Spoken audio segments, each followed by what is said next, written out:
আশা চেয়েও শেষ পর্যন্ত রাজ্যের ব্যাডমিন্টন মহলকে নিরাশ হতে হলো।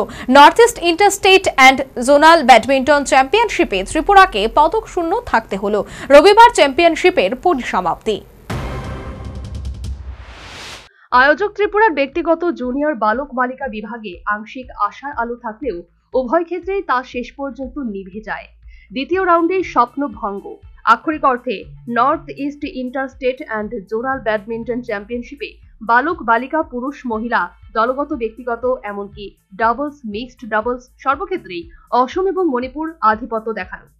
রবিবার চ্যাম্পিয়নশিপের ব্যক্তিগত প্রতিটি বিভাগের ফাইনাল খেলা এবং পুরস্কার বিতরণের মাধ্যমে চ্যাম্পিয়নশিপের পরিসমাপ্তি ঘটে। ফাইনাল খেলাসমূহে জাতীয় দলের একাধিক শাটলার প্রতিদ্বন্দ্বিতা করবেন, তবে ইতিমধ্যেই দলগত বিভাগে অসম চ্যাম্পিয়ন্সের খেতাব অর্জন করে নিয়েছে বলে জানালেন ত্রিপুরা ব্যাডমিন্টন অ্যাসোসিয়েশনের সম্পাদক রূপক সাহা। টিম ইভেন্টের কমপ্লিট হয়ে গেছে। টিম ইভেন্টে বয়েজের মধ্যে মেন্সে আসাম চ্যাম্পিয়ন হয়েছে, যার প্রাইজ ডিস্ট্রিবিউশন কিছুক্ষণ আগে হয়েছে। আগামীকাল ইন্ডিভিজুয়ালের সব ফাইনাল হবে। আমি আশা রাখছি ত্রিপুরাবাসী সবাই এই খেলাকে উপভোগ করার জন্য। এনআরসিসিতে সকাল 9টা থেকে শুরু হবে, বিকেল 3টা অবধি হবে। আপনারা সবাই আসবেন, খেলার উপভোগ করবেন, আনন্দ নেবেন। আমি চাই প্রত্যেকটা সবচেয়ে ভালো পারফরমেন্স করেছে আপনার আসাম, তারপর মণিপুর।